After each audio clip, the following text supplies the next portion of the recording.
Salud y previsión, jueves 13 de febrero del 2020.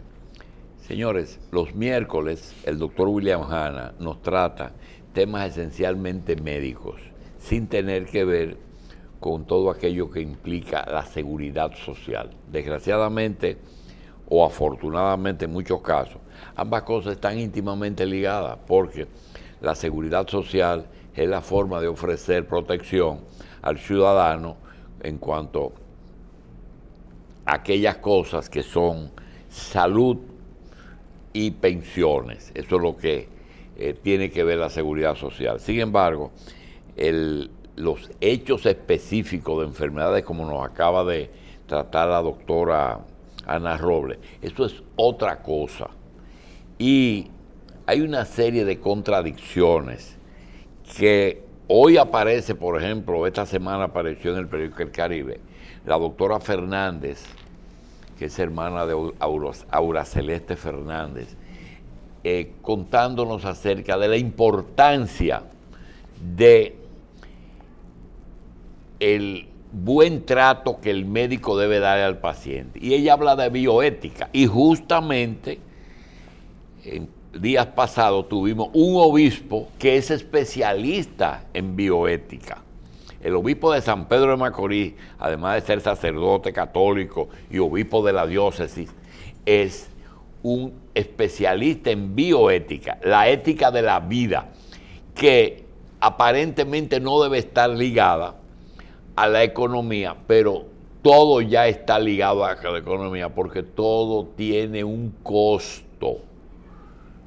Todo no tiene un precio, pero todo tiene un costo. Todo cuesta algo, poco, mediano o mucho cuesta.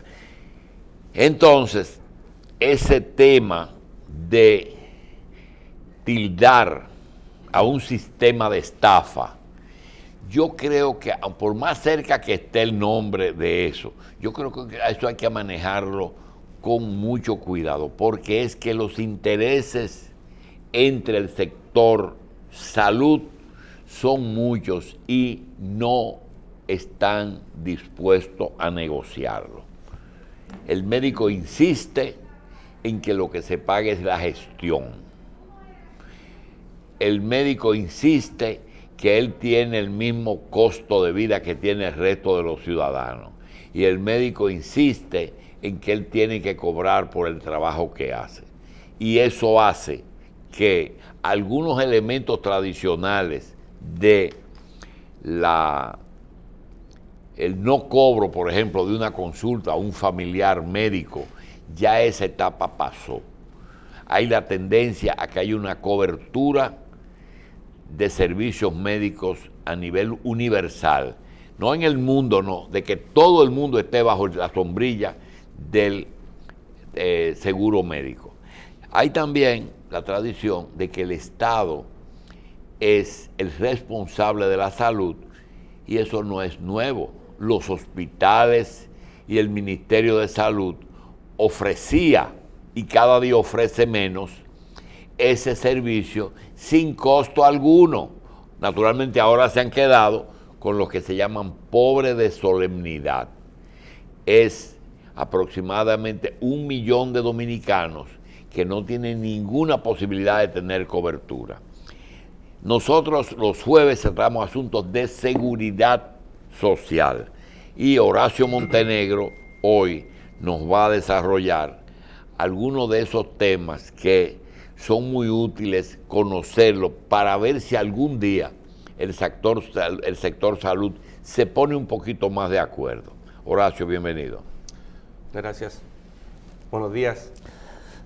Yo he tratado de ir analizando un poco lo que hemos venido conversando con cada uno de los actores principales del sector salud por ahora. Esperamos ya hoy hablar de pensiones con nuestro próximo invitado. Y he tratado de buscar una explicación, y Monseñor Rodríguez, la semana pasada, después del programa que me quedé conversando con él, me dio cierta luz. Y yo creo que el tema de esta triángulo de la trampa que yo vengo, ¿cierto?, insistentemente conversando, ¿cierto?, que las ARS no cumplen con sus compromisos, los prestadores tampoco, los usuarios tampoco. Me decía, monseñor, lo que pasa es que no hay régimen de consecuencias. Y al no haber régimen de consecuencias, entonces la sociedad en general... Resulta increíble la cantidad de elementos que a diario aparecen con esa condición de que no hay régimen de consecuencias. Pero tú no te imaginas la cantidad de eventos que el ser humano hace al día, que lo hace mal porque no hay régimen. Bueno, mira, por ejemplo, cosas tan simples y cotidianas. Cuando uno va conduciendo un vehículo y llega a un cruce, te pasa frecuentemente que los vehículos que van, ¿cierto?, en sentido, ¿cierto?, en el cruce mismo, dejan bloqueado el paso porque quieren pasar y no le importa qué pasa con el bloquear no tiene régimen de consecuencias. Bueno, no tiene régimen de consecuencias porque hasta ahora la policía no se preocupa, o si se preocupa o no tiene cómo hacerlo, no multa, ¿cierto?, a las personas que bloquean el paso a la otra. Y lo que conversábamos como enseñé mientras íbamos el vehículo, me decía, mire esto. O yo hablaba otras cosas tan simples como lo que yo digo por ahí en círculo privado, la campaña de saque el carrito. Cuando uno va al supermercado, no sé si te ha pasado alguna vez, tú vas con tu carrito y la persona que está al frente saca sus cosas, y tienes que tú mover el carrito a él. Entonces, no hay una cultura aparentemente de ser solidario, de ser considerado con la otra persona, y eso comienza a permear de alguna manera las instituciones. Y eso a lo mejor da una explicación a muchas cosas que pasan y que hoy, en este escenario donde se ven, ¿cierto?, este triángulo que debería ser un triángulo virtuoso, las ARS con los prestadores y los usuarios, se ven, ¿cierto?, que cada uno trata de defenderse del otro y al final estamos lo que estamos y no nos podemos poner de acuerdo, teniendo un gran país, teniendo todas las condiciones de hacer las cosas bien, pero entonces prevalece justamente esa condición.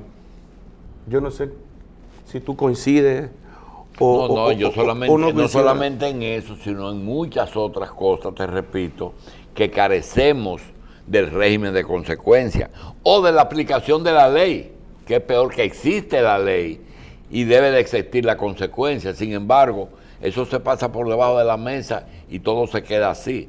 Tú tienes el principal elemento que tuvimos. ¿De qué se habla ahora? De corrupción. ¿Cuál es la base de la corrupción? Para tú poderla medir. El funcionario que cuando asume un cargo debe de rendir un informe de lo que él tiene y compararlo con lo que tiene al final de la gestión. Pues no había régimen de consecuencia para los que tenían demasiado. No existía. Es decir, una persona que entró con 10 millones de pesos de patrimonio y se iba con 1.000 millones, no existía el régimen de consecuencia. Y hay peor, tú tenías que probarle que esos 900 millones él se los robó. No es simplemente por el hecho de que los dos declaraciones son la mejor prueba. Tú tienes que decirme por qué, cuál fue el billete que te sacaste. Entonces viene el otro problema y es el impuesto, que por cierto, quería que preparemos algo y es la seguridad social y el fisco. Si realmente hay leyes comunes, el que tenga beneficio paga impuestos, eso es normal. El que tenga beneficio paga impuestos. Ahora yo pregunto, el salud paga impuestos, paga ITEVI, la medicina, no. Está exento de ITEVI. Cuando te dan una factura en una clínica, ¿le ponen ITEVI? No está exento de ITEVI. Bien, entonces, los servicios de salud están exentos de ITEVI, pero sí tienen que pagar el impuesto a la renta, ¿cierto? Si tiene beneficio, seguro. Si esa clínica produjo 12 millones de pesos al año y solamente presenta que gastó 1, entonces tiene que demostrar que gastó 8 de los 12 para decir que se ganó 4. Entonces, eso sí existe, ¿verdad? Sí existe. Bien. Aunque, bueno, cada uno maneja su estado financiero. No, porque hay varios estados Claro, financieros, hay que hay varios 3. estados financieros. Igual que el consultorio. Aquí se dio el caso una vez, que hubo un impuesto sobre la renta, que colocó un inspector de punto fijo en un consultorio.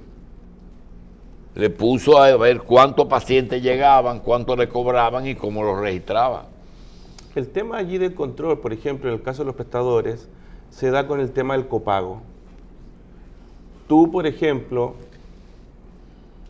el prestador recibe el copago del paciente, muchas veces en efectivo, y no queda registro de esa transacción.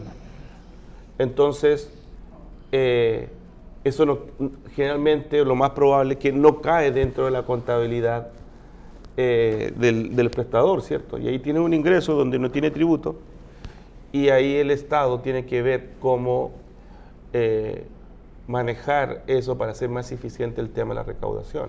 Bien, igual que el tema político es un tema que nosotros debemos tratar si dentro de lo que pasó esta semana de los planes sociales de la Presidencia de la República, dice, comida, el comedor económico, el desayuno, son planes sociales, pero yo me pregunto, ¿un seguro subsidiado de SENASA es un plan social? Sí, sí lo es.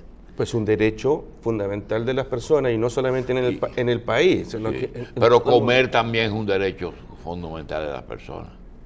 Sí, pero aunque la salud está más consignada. El derecho a la salud está siendo consignada generalmente nosotros, en las constituciones de cada uno de los países. Seguimos hablando después de la pausa.